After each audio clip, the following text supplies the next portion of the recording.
Welcome back to my channel. This is Terry, and you've found me at Terry Faust Quilts. This video, I'm going to be exploring this new fantastic little tool called the 4-in-1 Hexie from Creative Grids. It's designed by Mariana Diaz, and this special little thing will make hexagons, triangles, and diamonds. And I'm going to show you how I made this very cool wall hanging.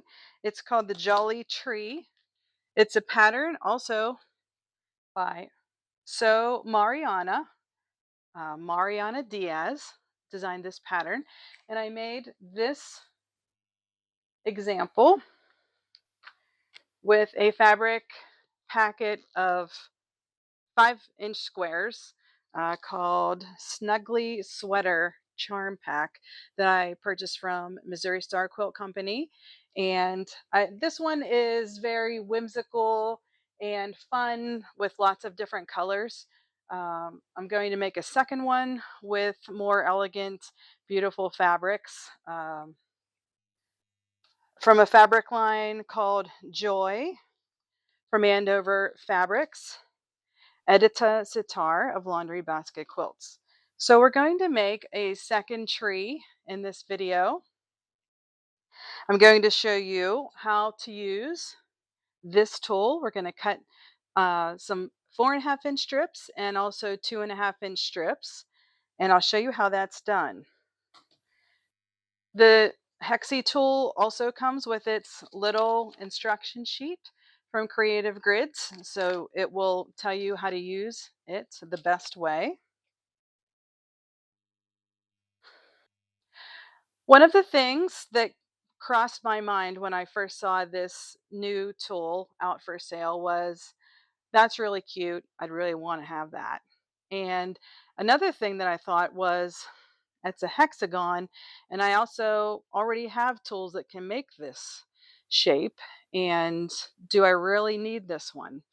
And I decided I didn't really need it.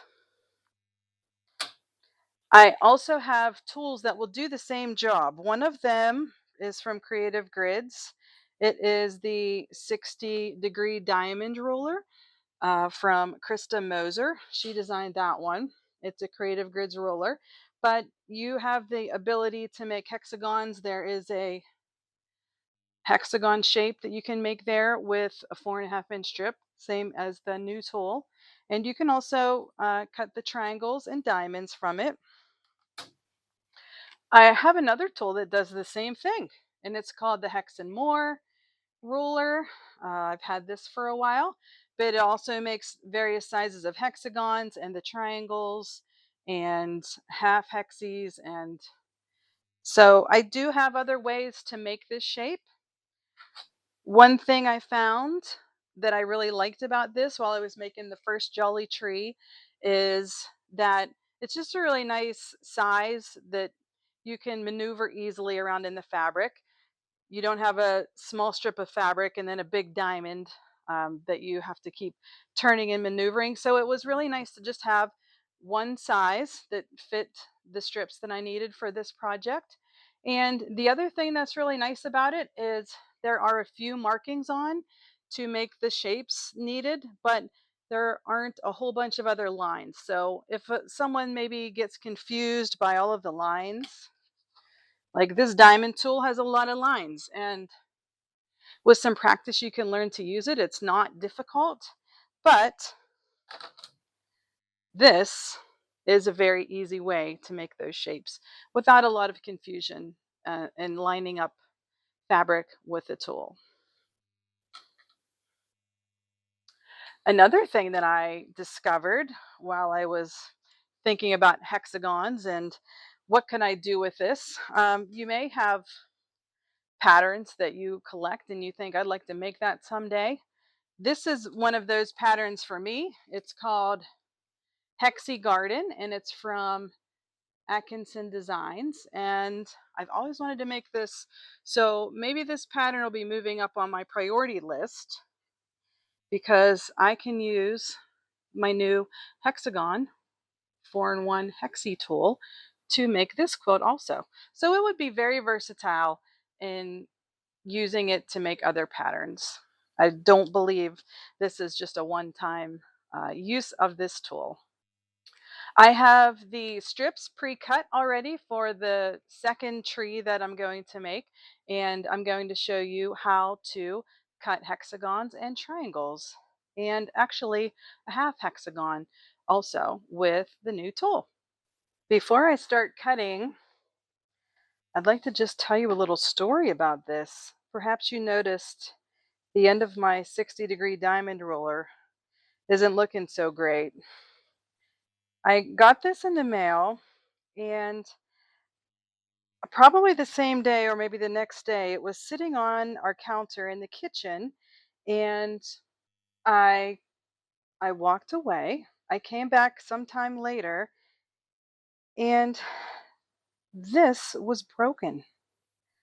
I could not believe what happened. It was on the counter. I left the room. I came back into the room, and it was broken. No one else that I live with seemed to know how that happened. But I did use super glue and glued it back together. I was really not very happy because this was a brand new roller and it's broken before I even got to use it. So I guess all that to say, if you encounter a problem like that, it is possible to super glue it back together. It's not pretty, but it still works and gets the job done. Okay, now for cutting some strips. I have a 4.5 inch strip that's cut across the width of the fabric, and my selvage edges are down here. It's very easy to just line up. If you have you can't really see the selvage here, it's very short, so I'm fine just cutting right here. So you just line that up. I'm going to carefully cut the one side, okay, and then cut the other side.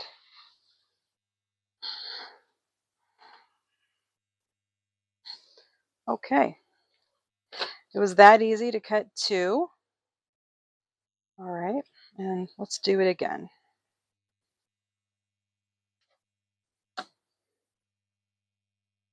So when you're cutting, this is going to be cut off, and it is waste. I'm cutting this way.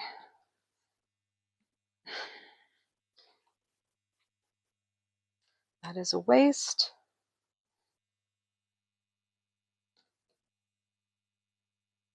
And I try not to cut too far into that. Okay.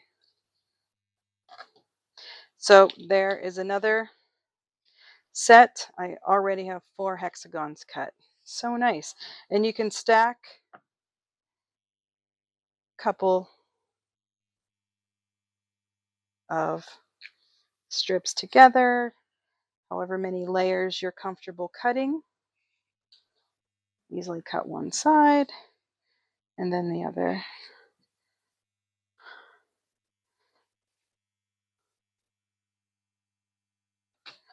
All right, very easy to cut these from the strip.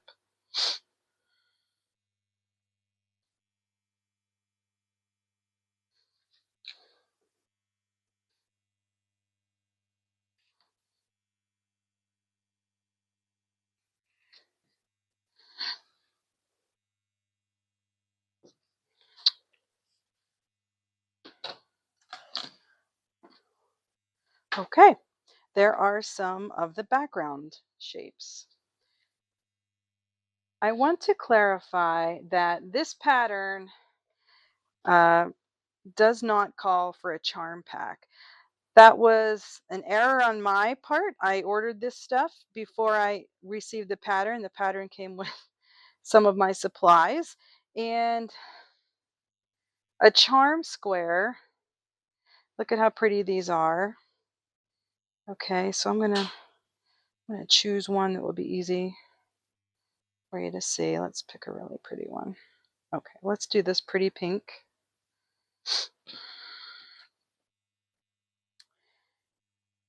And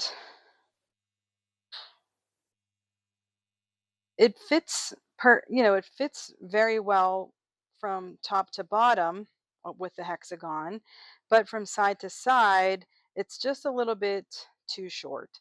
So I am not going to recommend that you use a charm pack if you want to make this. But it is definitely possible. And you can see the black line here on the tool indicates where my sewing line will be. This is the 1/4 inch seam allowance around the edge. So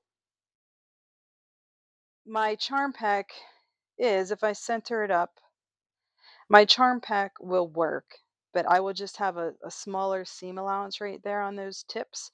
And I did do that with my first sample tree and it worked. But this is not intended to be a charm pack pattern,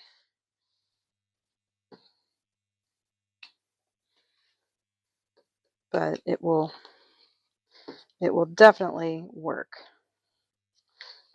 You're just a little cautious when you are sewing, which you need to be careful about your seam allowance anyhow. So it's going to have 2 funky points, and that's okay. Let's do another one. Let's do a green. Here's a cool little print. And also, I guess I should also mention with this particular pattern, the hexagons are directional. So, this is the top and bottom, and these are going to be the sides. So if you have a directional print, you would want to be mindful of that.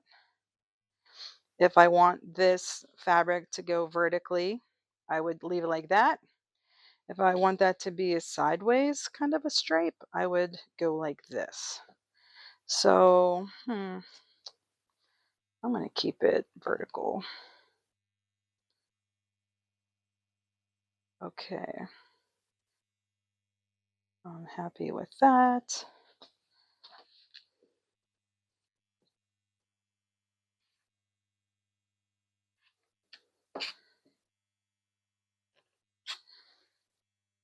I didn't do a very good job there.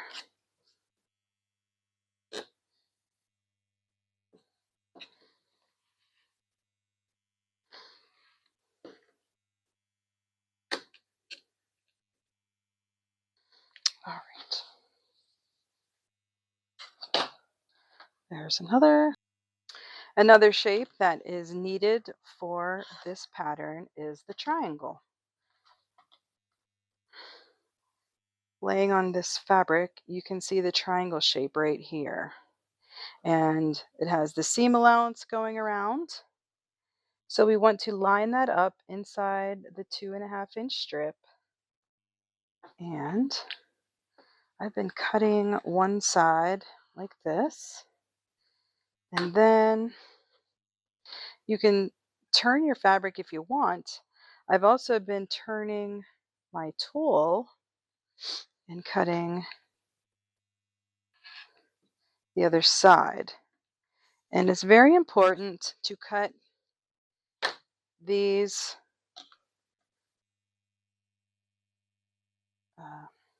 here. Very important to cut these triangle points off using the template because it's going to make a world of difference for piecing them together with the triangle. For instance, with the hexagon, excuse me.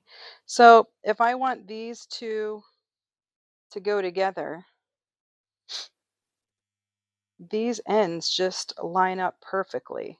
So there's no guesswork on how to match up your pieces when you're sewing them together. Then you're going to sew a 1/4 inch right like that. And these 2 points match perfectly. And that is why it's very important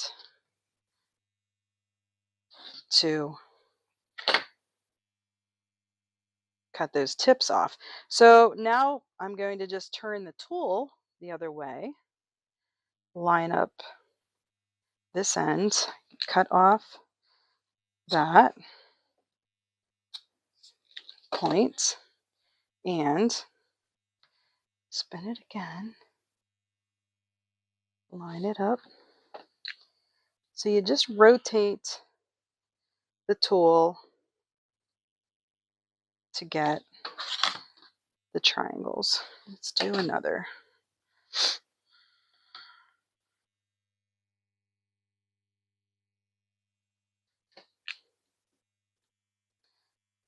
Just cutting that straight, and then I'm going to cut the point off there.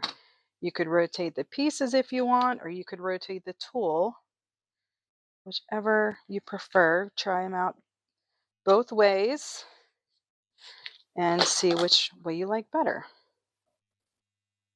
The other thing is, if you're not sure, just keep turning it. Give it another turn. You'll get there eventually. Trim that off. And then, here we go.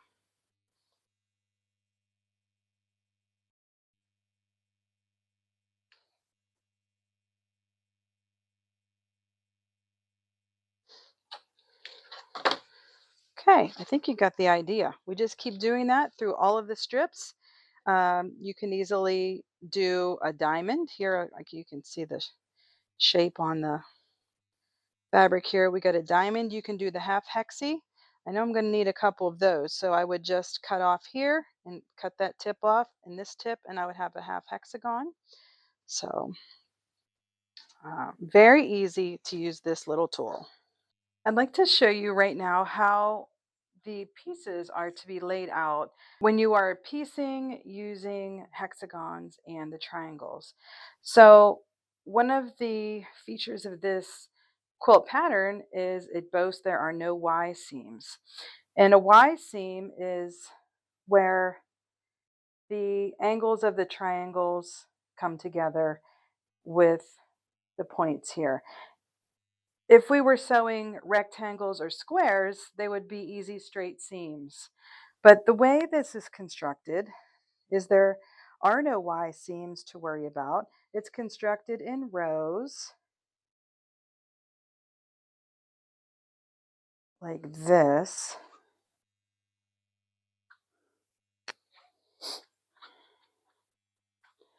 Slide these pieces out. So what will be constructed is the horizontal rows. And so it still might look like, well, how is that going to work?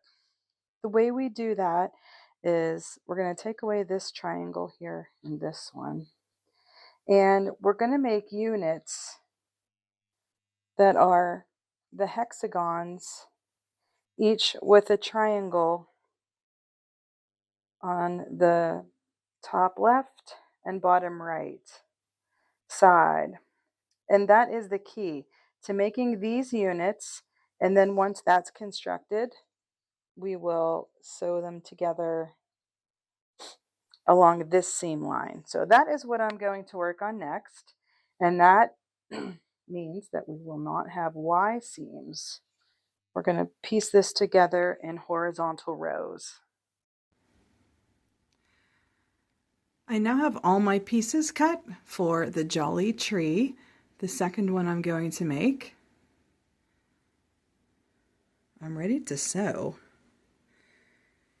I have hexagons for the tree shapes, a lot of triangles, some half hexagons, and hexagons for the background.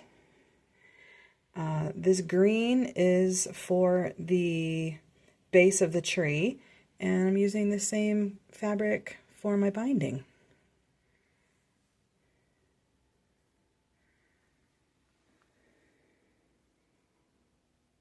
How many triangles do you think that is? Take a guess. Leave a note in the comments.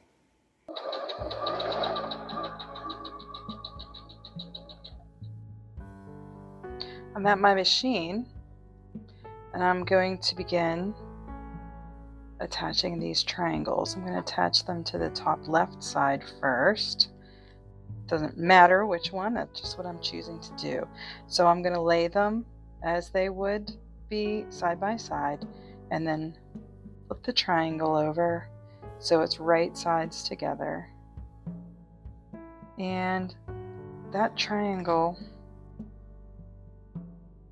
fits perfectly where these blunt tips match. So I know exactly how it fits in there. There's no guesswork on how it should go.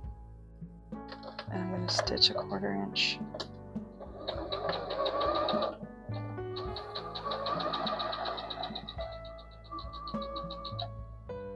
You get the idea. Okay, I got the top left triangle on. Now I'm going to attach one to the bottom right. Same idea. Lay it how I want it to be. Right sides together. And these blunt corners match up perfectly. Continue to sew.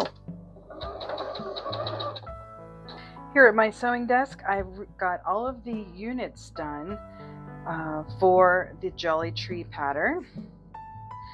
These are the colored ones for the tree, and I'll show you the back. Each one I pressed the seam allowance out toward the triangles away from the hexagon. So there are a lot of these shapes also with the background fabrics, and then some are made like this, and this will be the sides. When it's all finished, that'll be trimmed off. So that's how that looks. There are some half hexagons for the top and the bottom row. These are units for the base of the tree, which will go in a row together, kind of like that. The next step is to take these pieces. I'm going to lay them out and have the rows pinned together so I can sew the rows. So I'm going to lay them all out and arrange the tree pieces the way that I want them to be laid out for the beautiful tree. I don't have a design wall. I have just the floor. So I laid out my pieces on the floor, and I'll pick them up in rows and sew them in rows together. I'm at my sewing machine. I am working to sew the rows together for my tree. The pattern has very good instructions on setting up the rows, numbered 1 through 13. You can see in the pattern there. And I already have stacked up the pieces for each row. What I like to do is just have them sitting beside me. I just label the first piece just with a little handwritten note and pin it on. So this is row 4, and this is the first piece. And I'm going to work from left to right and attach the next piece on. So I'm going to show you how I do that.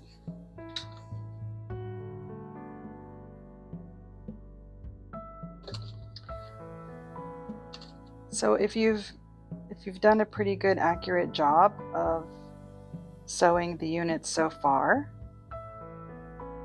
you can see that the blunt tips once again match up at the end of each unit, and the intersection of these two seams is the next important piece of the puzzle. They should line up pretty well if your piecing is accurate so far. And I can feel in here where they intersect and right where my pin is going in right there. So when I'm going to sew a 1/4 inch onto this piece, I want my needle from my sewing machine to go in right there. Okay, so I've got everything lined up pretty well there, and I'm going to sew that 1/4 inch.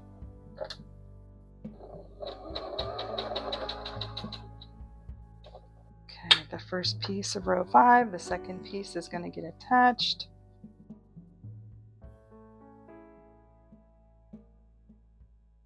The ends line up very nicely, and I can feel where they intersect right here, and it's right where my 1/4 inch should be coming up. Just continue to sew.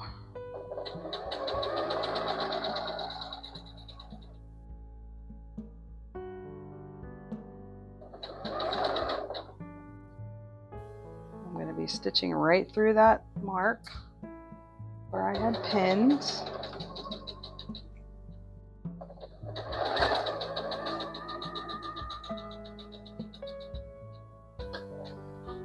Okay, I'm going to take a look at these. How do they look? Here's row 5. So there's that intersection. It looks pretty good. Looks very good. For number 4, take a look. That one looks very good too. And you get a lot of practice doing all of these rows. Sewing the rows together then also requires the same kind of pinning and precision. I have, as I mentioned before, when I attach these corner triangles, I press toward the triangles. And when I am attaching these units to make the rows, I'm going to press these open. There weren't pressing instructions, I don't believe, in this pattern, but that's what I did when I made the first one, and it worked out nicely to make the piece flatter when pressing it. On my ironing board, I have a few rows set up and ironed, pressed, and now I am ready to pin. And I like to pin at every intersection. So it's easy to see where the colored pieces are for the tree. This is the center of the row actually. I'll line this up. So each intersection, I make them overlap. I kind of pinch them where the 1/4 inch seam would be and just give it a check, just like that, to see. Those look like they're going to match up right there pretty well, and I'm going to pin. I do that at every single intersection.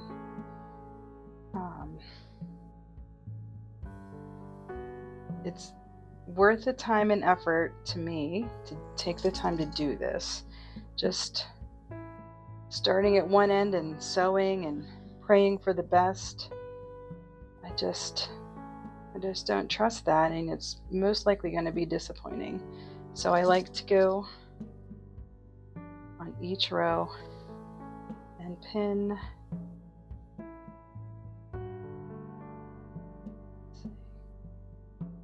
I just sewed that seam. It's the moment of truth.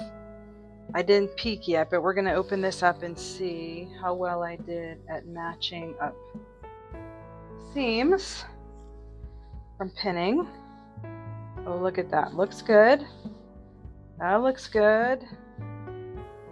Very happy with that. Wow, they all look pretty good so far. The more practice you get with this, the better they're going to be. Sometimes you do get a bad one. Maybe you want to rip it out and fix it. Or maybe you say to yourself, I can live with that. I'm going to leave it in there. So these really came out well. So I'm very satisfied with that. And that means I'm going to press the seam open.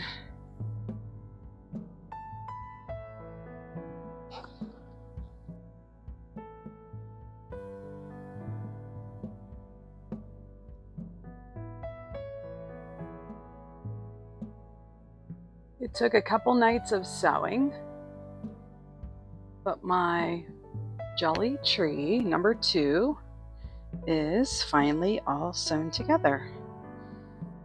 And you can see how nice the points came together.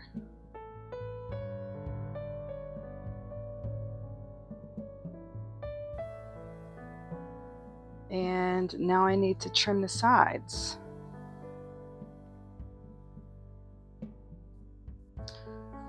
So this jagged edge is going to be trimmed off, and I'm going to line my 1/4 inch mark of my ruler onto the fabric right where these pieces come together here in this angle. And I'm just going to trim this off.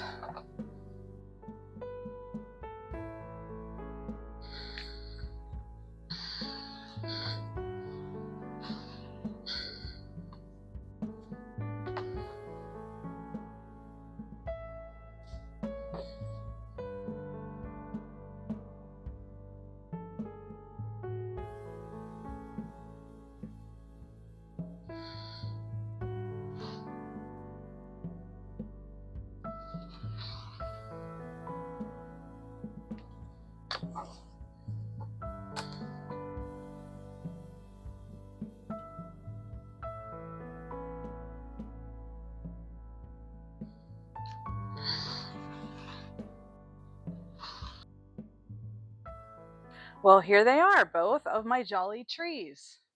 It's very fun to see 2 different styles of fabric and how they look completed. I hope you enjoyed watching me sew, and I hope you're inspired to try something new maybe and see the value of the rulers that are there to help you with accuracy and ease of cutting. If you enjoyed this video, please share with your friends. Please like and subscribe. Leave a comment for me. It's a lot of fun to see your comments and be able to interact with you a little bit. That's a lot of fun for me. Thanks for hanging in there with me and all of the odd camera angles, and sometimes it's awkward, but that's one of the things I hope to work on in the new year in 2025. It's a lot to learn getting started making your own YouTube videos, but that is definitely something that I want to get better at and to try to give you the best view close up of details on what I'm trying to show. So hang in there with me. More videos to come in the new year. And I'm also working on some patterns that I could share some free blocks and pattern sheets where maybe you'd like to sew along with me. I'm looking forward to that. My next step is to get these 2 quilts on the long arm. They're up next in my queue of things to be quilted, and they'll be ready to go for me for Christmas 2025 to decorate with. Maybe I don't need 2 of them, so I'll have to decide. Maybe I'll give one away. We'll see. So, thanks for watching. Hope you enjoyed the video. Please come back for the next one. Bye.